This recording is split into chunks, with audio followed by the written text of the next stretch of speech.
اعوذ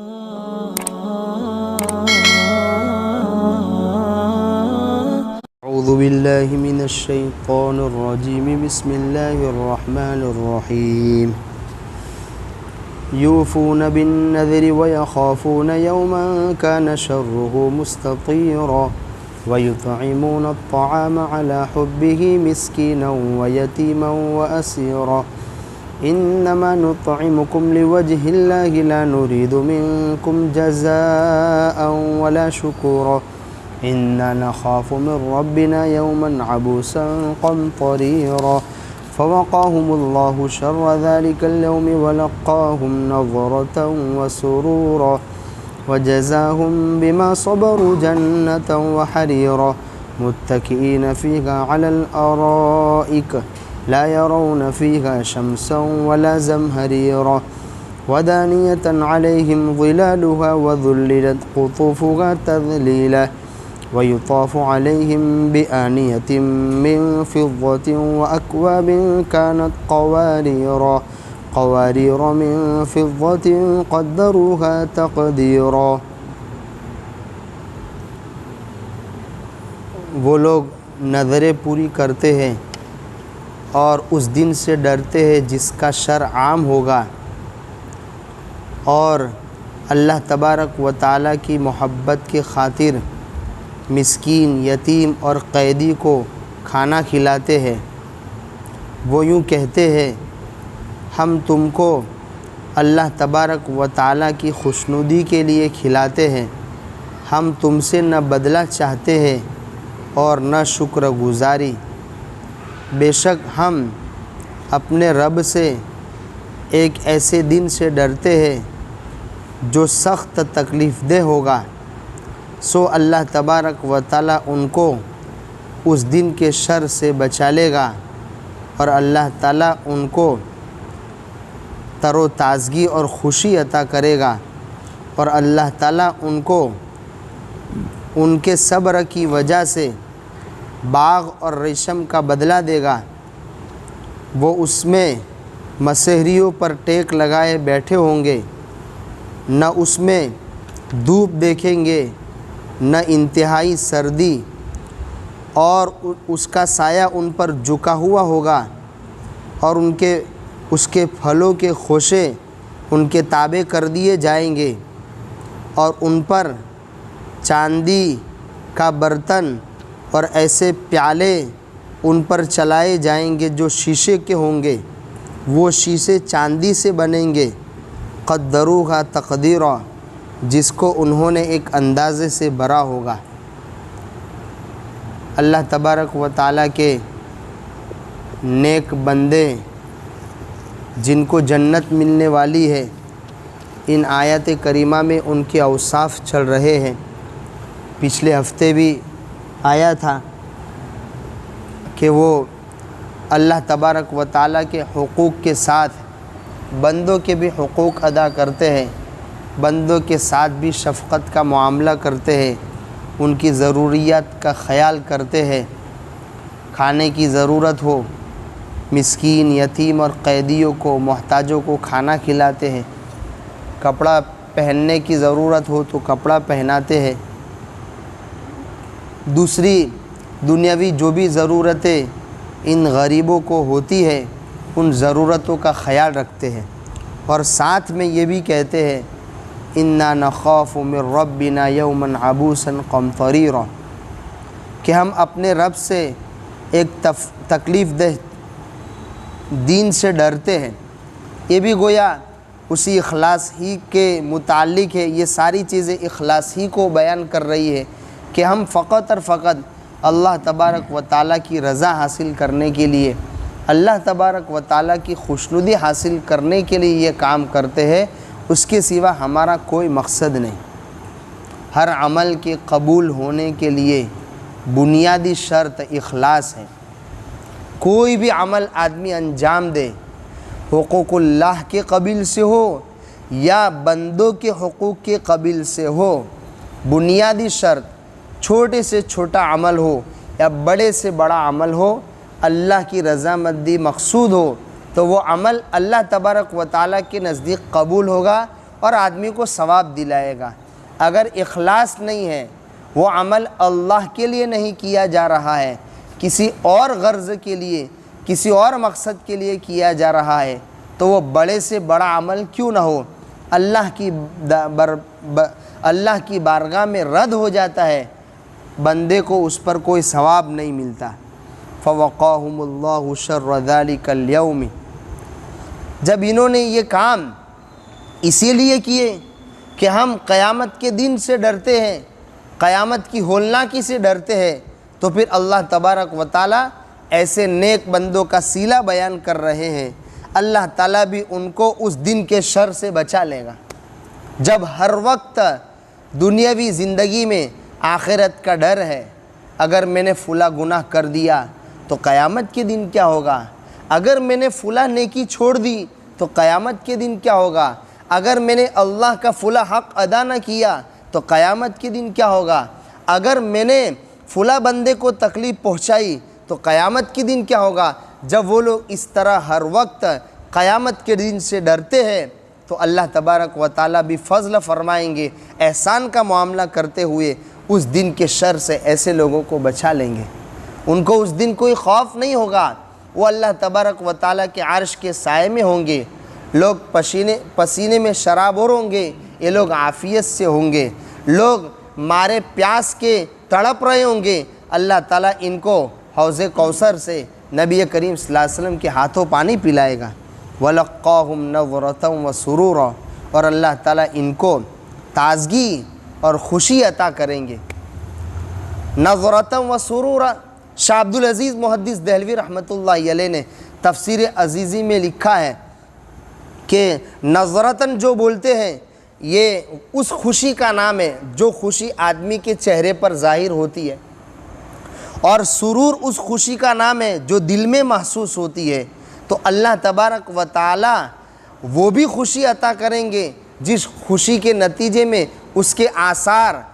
بندے کے چہرے پر ظاہر ہوتے ہیں، آدمی اس خوشی کی وجہ سے ہنستا ہے، سامنے والے کو اس کا احساس ہوتا ہے کہ یہ بندہ خوش ہے، اور دل کی جو خوشی ہے وہ بھی اللہ تعالیٰ ایسے لوگوں کو عطا کریں گے۔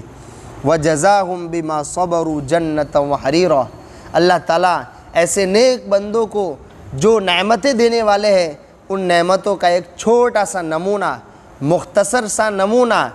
عرب کے ذوق اور مزاج کو سامنے رکھ کر بیان کیا جا رہا ہے۔ مولانا عبدالمجید دریابادی رحمۃ اللہ علیہ نے لکھا ہے کہ یہ قرآن مجید کی فصاحت و بلاغت ہے، یہ قرآن مجید کی جو زبان ہے عربی زبان، یہ اس کے بہت زیادہ اونچا ہونے کی دلیل ہے کہ قرآن مجید سب سے پہلے جن لوگوں کو خطاب کر رہا ہے، یعنی اہل مکہ کو، عرب معاشرے کو، اس عرب معاشرے میں عیش کی زندگی کس کو کہا جاتا تھا، آرام کی زندگی کس کو کہا جاتا تھا، وہی نقشہ عرب کا جو مذاق تھا، عرب کا جو طبیعت تھی، اس طبیعت کے لحاظ سے اللہ تعالیٰ ان کا کچھ نقشہ کھینچ رہے کہ یہ نعمتیں تم کو ملے گی۔ وَجَزَاهُمْ بِمَا صَبَرُوا، اللہ تعالیٰ نے ان کو بدلہ دیا، بدلہ دیں گے جنت کا، یعنی باغوں کا۔ ظاہر سی بات ہے اس وقت اللہ کے رسول صلی اللہ علیہ وسلم کے زمانے میں اکثر لوگوں کے پاس کھجوروں کے کیا تھے، باغات تھے، تو گویا باغ کا ہونا ان کے نزدیک عیش والی زندگی سمجھا جاتا تھا، آرام والی زندگی سمجھا جاتا تھا۔ قرآن بھی وہی نقشہ، وہی طبیعت، وہی مذاق سامنے رکھ کے بات کر رہا ہے۔ اللہ تعالیٰ ان کو باغ دیں گے رہنے کو، اور وہ حریرہ پہننے کے لیے ریشم عطا فرمائیں گے، ایسے قیمتی جوڑے ریشمی لباس جس کو اللہ تبارک و تعالیٰ نے دنیا میں حرام قرار دیا تھا، تو وہ اللہ تبارک و تعالیٰ کے ڈر سے ایسے قیمتی لباس نہیں پہنتا تھا، قیامت کے دن اللہ تعالیٰ ریشمی لباس اس کو پہنائیں گے۔ اور یہ کیوں؟ بما صبروا، انہوں نے صبر سے کام لیا۔ صبر کی 3 قسمیں علماء کرام فرماتے ہیں، انسان دنیا میں جب تک زندگی گزارتا ہے 3 قسم کے صبر آدمی کو برداشت کرنا پڑتا ہے۔ ایک تو ہے صبر علی الطاعہ، اللہ تبارک و تعالیٰ کی جو اطاعت ہے، طاعتیں ہے، نماز ہے، زکوٰۃ ہے، صدقہ ہے، یہ جتنی چیزیں ہیں اس میں بھی نفس کو قابو میں رکھنا پڑتا ہے، تب جا کے آدمی ان چیزوں کو ادا کر سکتا ہے۔ اگر نفس کو قابو میں نہ رکھے تو نفس تو صبح چاہتا ہے کہ سوتا رہو، وہ اپنے نفس پر قابو کر رہا ہے، تب جا کے کھڑے ہو کے وہ مسجد میں حاضر ہو رہا ہے اور 5:30 بجے آ کے نماز ادا کر رہا ہے۔ تو اسی طرح زکوٰۃ ادا کرنا، نفس چاہتا ہے کہ زکوٰۃ ادا نہ کی جائے، مال کم ہو جائے گا، مال میں کمی آ جائے گی، میں فقیر بن جاؤں گا، تو یہاں پر بھی نفس کے تقاضے پر پیر رکھنا پڑتا ہے اور آدمی مال نکالتا ہے۔ تو اللہ تبارک و تعالیٰ کی جتنے احکامات ہیں ان احکامات ادا کرنے میں بھی ایک قسم کا صبر ہے، یہ ہے صبر علی الطاعہ۔ نمبر 2، صبر عن المعصیہ،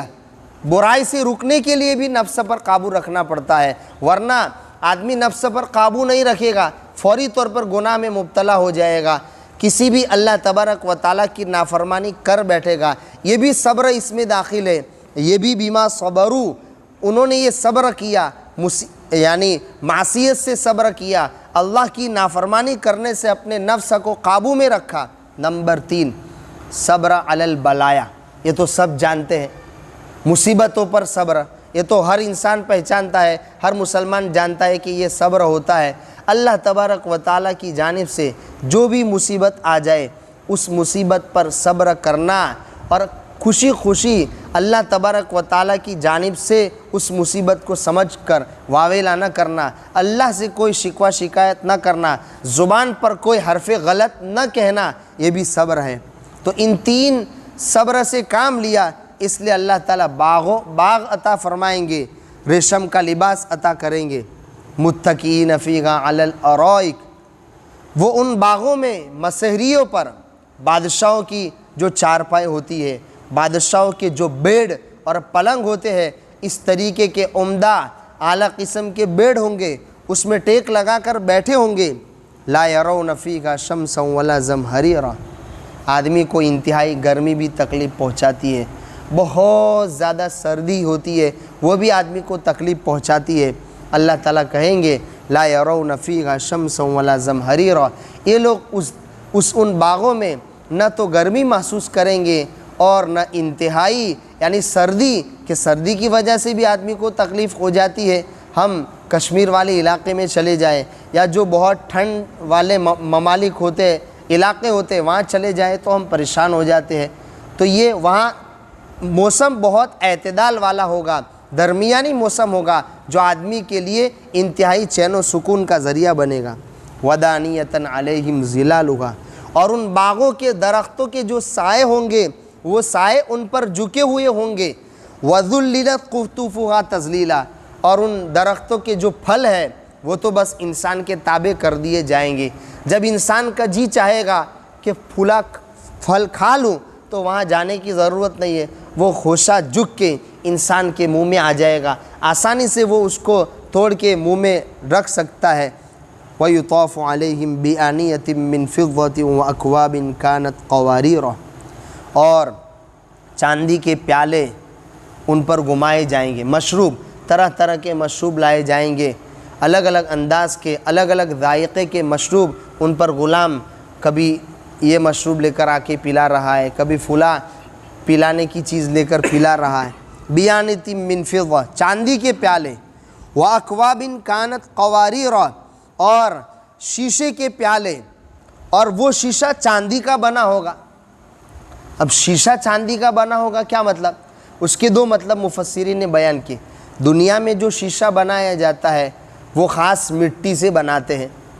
تو اسی طرح گویا قیامت کے دن وہ جو شیشہ بنایا جائے گا وہ چاندی سے بنایا جائے گا۔ اس میں کون سی اللہ تبارک و تعالیٰ کی قدرت سے دور کی بات ہے؟ دنیا کا شیشہ ایک مٹی سے بن رہا ہے، تو قیامت میں جنت کے جو برتن ہوں گے وہ اس کا جو شیشہ ہوگا وہ کس سے بنا ہوا ہوگا؟ چاندی سے بنا ہوا ہوگا۔ یا مولانا عبد المجید دریابادی رحمۃ اللہ علیہ فرماتے ہیں چاندی کا وہ شیشہ ہوگا کا مطلب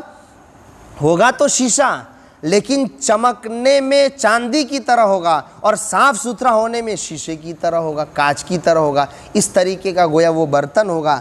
قدروہا تقدیرا، اور وہ برتن جو الگ الگ مشروبات پینے کی چیزیں لا کر ان جنتیوں کے پاس گھمائی جا رہی ہے، اس کو ان بچوں نے، ان خادموں نے خاص انداز سے بھرا ہوگا، ایک یعنی لیمٹ سے بھرا ہوگا کہ جس کو دیں گے ایسا نہیں کہ سیراب ہونے کے بعد اس گلاس میں بچ جائے کہ جس کو پھینکنا پڑے، یا یہ کہ ختم ہو گیا لیکن اس کو سیراب ہی نہیں ہوئی، ایسا نہیں، بلکہ ختم بھی ہو جائے گا اس گلاس میں جو مشروب ہے، اور پینے والے کو سیرابی بھی نہیں ہو، سیرابی بھی باقی نہیں، وہ سیراب بھی ہو جائے گا، اور گلاس میں کچھ بچے گا بھی نہیں کہ اس کو پھینکنا پڑے یا کسی جگہ ڈالنا پڑے۔ یہ ہے قدروہا تقدیرا، اس کو، ان گلاس کو، ان پیالوں کو اس مشروب سے خاص انداز سے بھرا جائے گا۔ اللہ تبارک و تعالیٰ یہ نعمتیں ہمیں عطا فرمائے، اور ان نعمتوں کو حاصل کرنے کے لیے جو احکام اللہ تعالیٰ نے دنیا میں دیے ہیں اس کا ہم سب کو پابند بنائے۔ سبحان اللہ و بحمدہ، سبحانک اللہم۔